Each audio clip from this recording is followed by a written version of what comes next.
Dalam bedah materi kita kali ini, kita nggak bakal cuma ngomongin korupsi sebagai berita politik sehari-hari. Nggak, kita bakal bedah ini sebagai sebuah patologi sosial. Ibaratnya, ini tuh penyakit sistemik di masyarakat kita, dan kita bakal sama-sama diagnosis penyakit ini, mulai dari akarnya sampai ke gejala-gejalanya yang paling parah. Nah, sebelum kita mulai, saya punya satu pertanyaan provokatif buat kalian. Pernah nggak sih kepikiran, apa korupsi di Indonesia ini udah mendarah daging dan jadi semacam tradisi turun-temurun? Banyak loh yang mikir kalau ini tuh kayak takdir sejarah yang udah nggak bisa dihindari lagi. Tapi, apa iya begitu? Yuk kita cari tahu jawabannya bareng-bareng. Biar pembahasannya terarah, ini peta jalan kita. 1. Akar sejarah korupsi Nusantara. 2. Anatomi sosiologis budaya korupsi. 3. Dampak destruktif korupsi sistemik. 4. Kasus nyata, infrastruktur dan pendidikan. 5. Perbandingan Indonesia versus Singapura. Dan 6. Solusi pencegahan dan penanggulangan. Kita masuk ke bagian pertama, akar sejarah korupsi Nusantara. Mari menelusuri rekam medis patologi sosial. Evolusi korupsi di negeri kita ini sebenarnya lumayan panjang loh. Di era kerajaan dulu, menyerahkan upeti itu adalah bentuk loyalitas yang dianggap sah-sah aja dalam sistem feodal. Tapi makin ke sini, tradisinya terdistorsi. Masuk ke era kolonial, kalian pasti tahu VOC kan? Kongsi dagang raksasa ini hancur lebur murni karena keserakahan pejabatnya sendiri. Saking parahnya, VOC itu sering banget diplesetin jadi verganen onder korupsi, alias runtuh karena korupsi. Terus di zaman Daendels muncul yang namanya dualitas birokrasi. Di permukaan kelihatannya modern, di bawah meja pemerasan jalan terus. Nah, siklus panjang inilah yang akhirnya mengakar dan melembaga jadi korupsi sistemik di era modern sekarang. Dan buat ngambarin seberapa parah efeknya sejak zaman dulu, sejarawan Peter Carey punya temuan yang mungkin bakal bikin kalian kaget.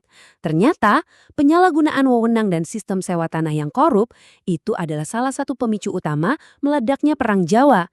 Jadi jelas ya, korupsi ini bukan cuma isu zaman sekarang. Ini udah jadi pemicu perlawanan fisik gede-gedean sejak zamannya Pangeran Diponegoro. Lanjut ke bagian 2, anatomi sosiologis budaya korupsi. Mengapa penyakit ini menyebar? Mari kita bedah anatominya dari sisi sosiologis. Korupsi itu ternyata nggak murni cuma soal desakan ekonomi. Penyakit ini tuh subur banget di ekosistem kerja yang serba maklum atau permisif. Kalian pasti kenal dengan budaya asal atasan senang buat ngamanin posisi kerja. Belum lagi ada tekanan dari rekan sejawat atau peer pressure. Makin parah lagi karena adanya kultur diam, di mana pegawai pada takut buat laporin penyimpangan. Ditambah lagi nih, ada pergeseran nilai di masyarakat kita yang sekarang cenderung sangat berorientasi pada harta demi status sosial. Ujung-ujungnya, tindakan korup ini malah dicarikan pembenaran moral atas nama loyalitas kelompok. Gila kan? Akar masalah dari semua itu bisa ditarik ke satu konsep krusial ini, budaya patrimonial. Kultur warisan feodal ini ngebikin batas antara harta pribadi sama duit milik negara jadi super blur. Pemahaman yang salah kaprah bahwa kekuasaan itu cuma alat buat memperkaya dinasti dan circle-nya sendiri. Nah, inilah virus yang terus-terusan menginfeksi birokrasi kita sampai detik ini. Masuk ke bagian 3, dampak destruktif korupsi sistemik, gejala dan komplikasi di dunia nyata. Korupsi itu sama sekali bukan kejahatan tanpa korban. Ini adalah kejahatan yang merampas hak-hak dasar kita. Coba kalian perhatikan angka ini baik-baik. 37 dari 100. Itu adalah skor Indeks Persepsi Korupsi Indonesia di tahun 2024. Ya, memang sih naik sedikit dari skor 34 di tahun sebelumnya. Tapi kita masih terpuruk di peringkat 99 dari 180 negara. Ini angka objektif yang ngebuktiin secara gamblang seberapa gawat status infeksi di dalam tubuh birokrasi kita. Sekarang, coba kita lihat komplikasi dari penyakit ini di berbagai sektor. Korupsi ini ibarat pajak siluman yang beratnya minta ampun. Di sektor ekonomi, praktek suap mendistorsi pasar dan bikin investor asing pada kabur, yang ujung-ujungnya nambahin beban utang negara. Di sektor infrastruktur, sering banget kita lihat proyek mangkrak, atau dibangun dengan kualitas rendah yang jelas-jelas ngancam keselamatan publik. Dan yang paling bikin miris itu di dunia pendidikan. Dana vital kayak BOS disunat. Hasilnya, fasilitas jadi hancur-hancuran, dan moralitas generasi muda ikut rusak. Bagian keempat, kasus nyata, infrastruktur dan pendidikan, ketika korupsi merenggut nyawa dan masa depan. Kasus pertama ini beneran memilukan banget.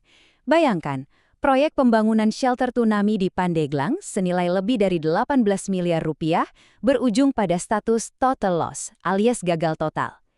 Coba dipikir, memanipulasi dana buat fasilitas mitigasi bencana itu sama aja kayak menggadaikan nyawa ribuan warga pas bencana beneran datang.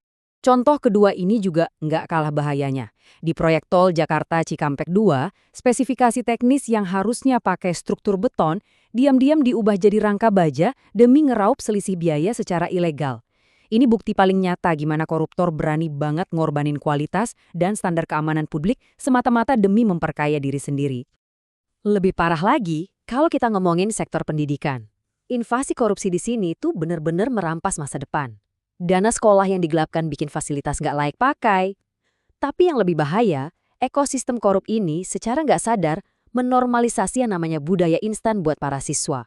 Mulai dari budaya nyontek sampai penggunaan joki. Sistem yang niatnya mencetak pemimpin berintegritas justru malah berisiko menetaskan bibit-bibit koruptor baru. Bagian kelima, perbandingan Indonesia versus Singapura. Mencari penawar yang terbukti. Kalau kita perhatiin, situasi di dua negara ini benar-benar bertolak belakang. Di Indonesia, sayangnya lembaga pengawas sekelas KPK malah ngalamin pelemahan independensi gara-gara revisi undang-undang di tahun 2019. Di level bawah, gratifikasi kecil-kecilan masih sering diwajarkan dan pelindungan buat whistleblower masih minim. Di sisi lain, Singapura punya badan CPIB yang luar biasa independen dan ditakuti. Sistem birokrasinya murni berbasis meritokrasi ketat, ditambah lagi pendidikan anti korupsi dan integritas udah ditanamkan sejak usia dini. Jauh banget perbedaannya ya. Terakhir, bagian keenam, solusi pencegahan dan penanggulangan, resep penyembuhan holistik.